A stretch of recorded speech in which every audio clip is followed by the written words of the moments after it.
Keep it under 65. We don't want to be pulled over. Affirmative. Oh, no. You don't say that. You don't say affirmative. You gotta listen to the way people talk, man. You don't say affirmative or some shit like that. You say no problemo.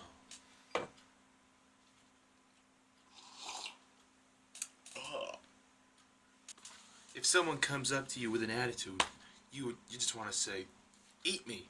And if you want to shine them on, it's hasta la vista, baby. Hasta la vista, baby. Yeah, later, dick one. Program destroy.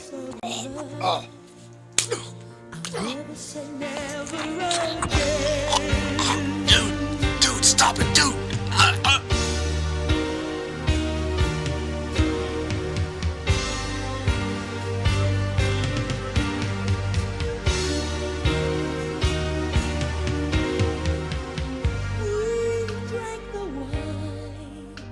Hasta la vista, baby. At first, when I see you cry, it makes me smile. Yeah, it makes me smile. At worst, I feel bad for a while, but then I just smile. I go ahead and smile. Whenever you see me, you say that you want me back, and I tell you it don't mean that. No, it don't mean that. At first, when I see you cry, it makes me smile. Yeah, it makes me smile. At worst, I feel bad for a while, but then I just smile. I go ahead and smile.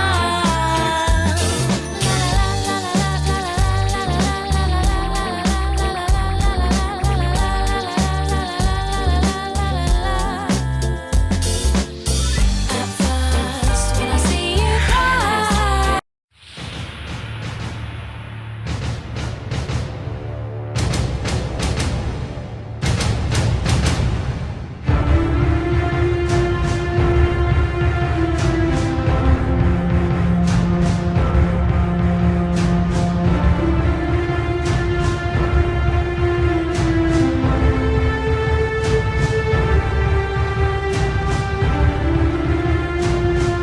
Hello everyone, and welcome to my review of The Terminator 2 Judgment Day.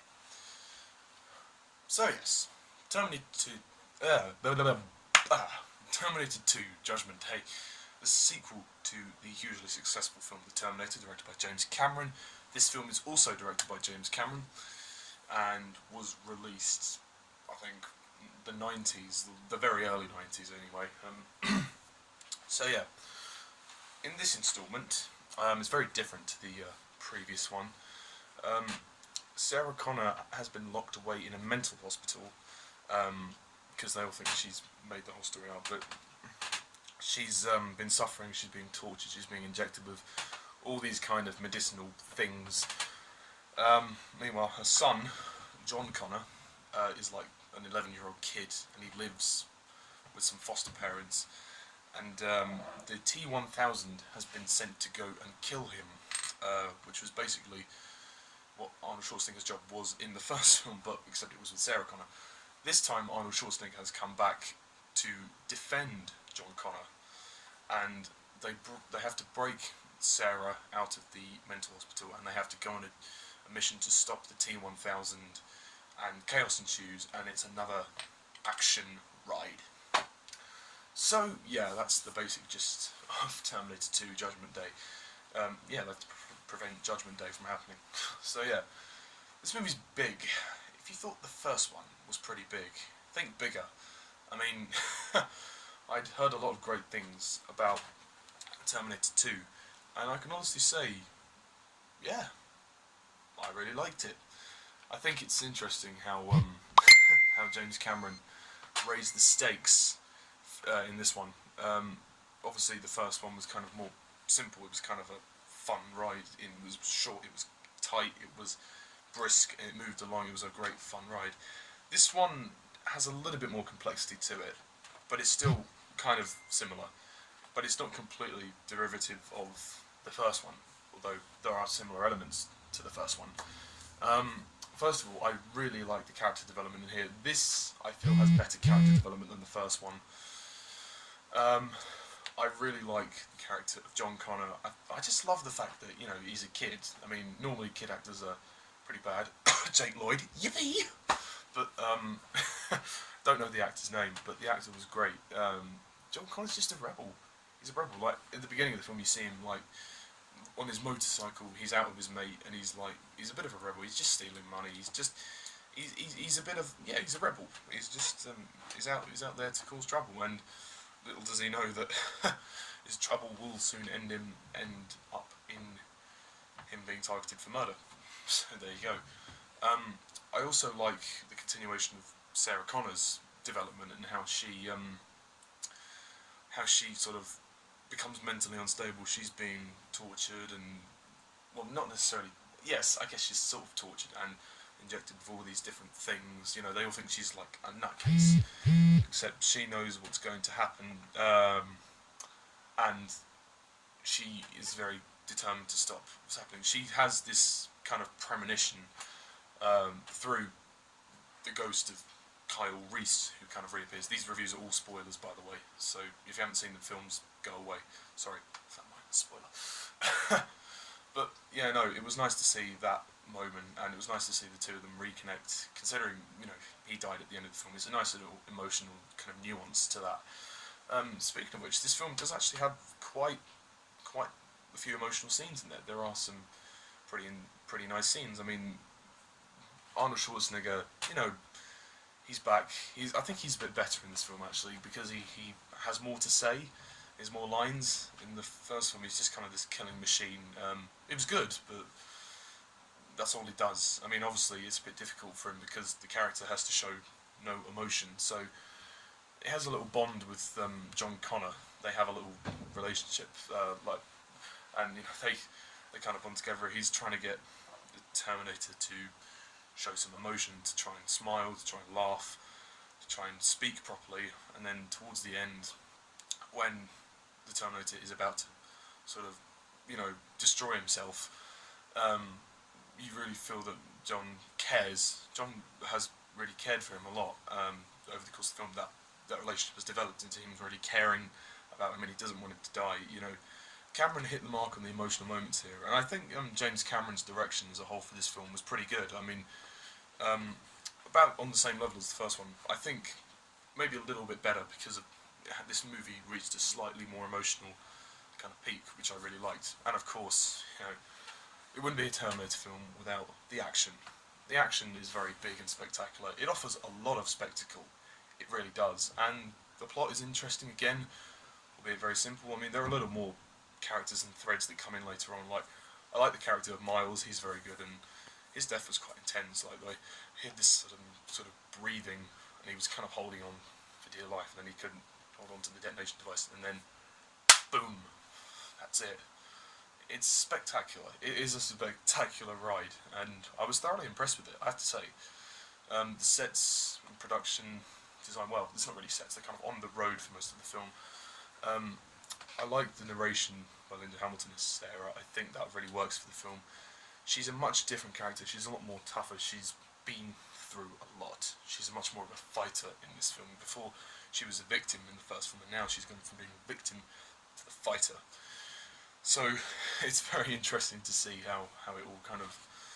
This time it's not actually just revolving around her, it's revolving around her son as well, who he's kind of the main target in all this. So, you know, he's a tough little kid, you know, he's brave, so I like John Connor's character. The scene when she's about to shoot Miles and his family, that was quite intense, and you really feel that, you know, she's a woman on the edge. You know, she's been through a lot, she's suffered, and she wants him to pay the price for what's happened. Little does she know, see, she's pretty much on the brink of madness, and, you know, there's that moment afterwards where she kind of stops and she kind of thinks about what she's done, and then it's all a bit much for her. She doesn't really know how to take it all in, and I really liked seeing that kind of not post-traumatic stress, I guess you could say, that kind of stress element that they incorporated into there. That was very, very well done. This movie hit the mark on the characters, and the tension is really, really good. There's a lot of tension between all the characters, and yeah, I mean, because the movie is basically a big action sci-fi spectacle ride, and you know, when the emotional moments hit, they hit very well. The visual look of it is very good, in keeping with the first one. Like the war scenes at the beginning, like especially the biggest praise you can give the visual effects for this is the T-1000. I think the actor's name's Robert Patrick. The way they use the visual effects to morph him around for the 90s, bloody impressive. And at the time it was probably a visual masterpiece. I mean, you know, for the 90s, you know, you gotta give Terminator 2 the credit for the visual effects. I do have a couple of issues with this film. I don't think it's quite as good as the first film, purely because I know I might get a bit of stick for this because everyone praises this as the best Terminator film. I kind of prefer the first one. One, because it was the first time you were kind of introduced to the story, like the war and everything, and introduced to Sarah Connor. I liked seeing the introduction of it all, and I mean, this was great in terms of the fact that you saw the escalation, but this movie is really long. The first one was very kind of tight and compact, and it ran out of structure, it ran out of pace, it just moved, it rollicked along. This one takes its time, which I don't necessarily have a problem with because I'm all for development and everything, and there was some great development. There was tons of action to keep you going. It moved at a good pace, but I did start to feel a little bit tired.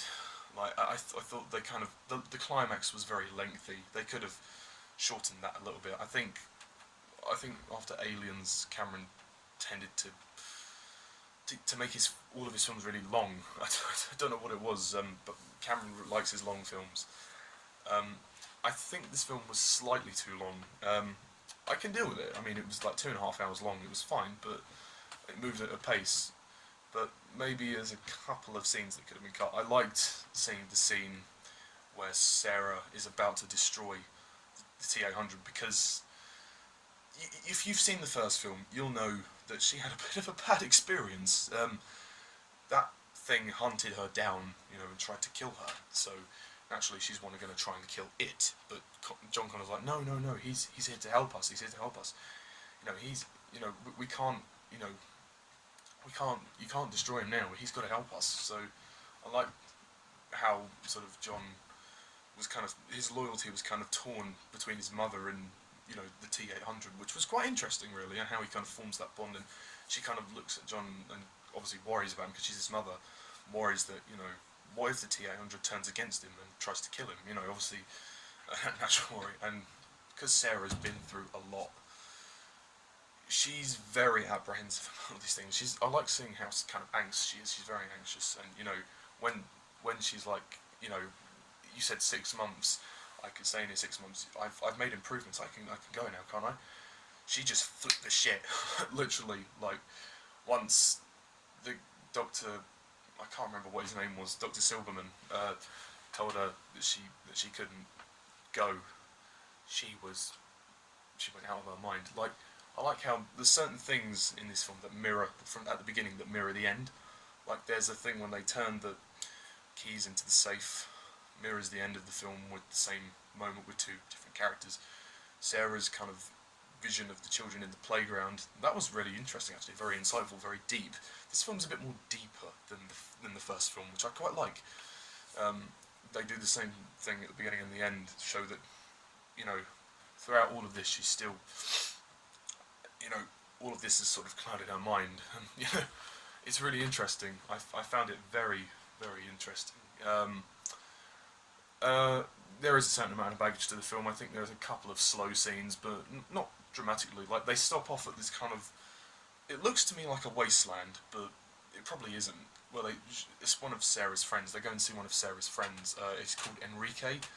I thought those scenes were kind of pointless. I didn't really get the point of them. Like, why did they go there? Like, they went to get food and stuff. Yeah, I got that, but it was like it was just a couple of talky scenes to kind of pad it out, really. I mean, yeah, no, it's I really like the T-1000. I think it's a really cool thing. I was like, how do you even begin to kill this thing? Because everything just remorphs.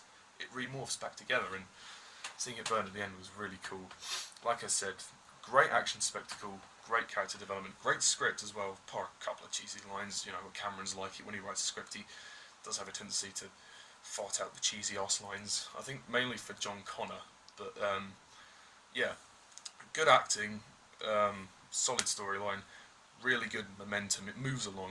It's a bit long-winded, but it's fantastic. It is a fantastic film and a worthy sequel. And I'm intrigued for the rest of the story because I haven't seen the other films apart from Salvation, but I've not heard good things about the next two, so I'm not going to raise my hopes too high. But I don't think it's quite as good as the first one, purely because it's a little bit long, a couple of unnecessary scenes, and I liked kind of seeing the beginning stages of the story.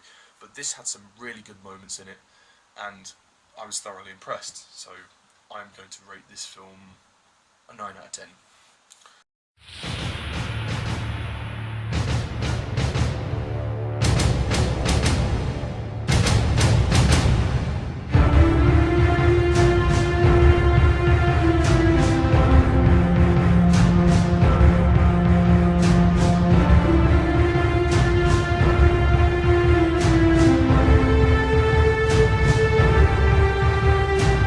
Quite a 10 in my opinion, almost there but not quite. Very good sequel though, one of the best sequels, you know. Yeah, it doesn't top the original, but it's a really good sequel. I love it. So yeah, that's it. That's all I have to say about Terminator 2 Judgment Day. What do you think of Terminator 2? How do you compare it to the first one or any of the other films? Comment down below, let me know what you think, and hopefully by no later than Friday, I will try and get the Terminator 3 movie review up. That'll be interesting. I'm going to have them all reviewed before I see Genesis. Don't worry. But yes, no, stay tuned for my review of Terminator 3 Rise of the Machines, and until then, I'm Mr. TARDIS11. See ya.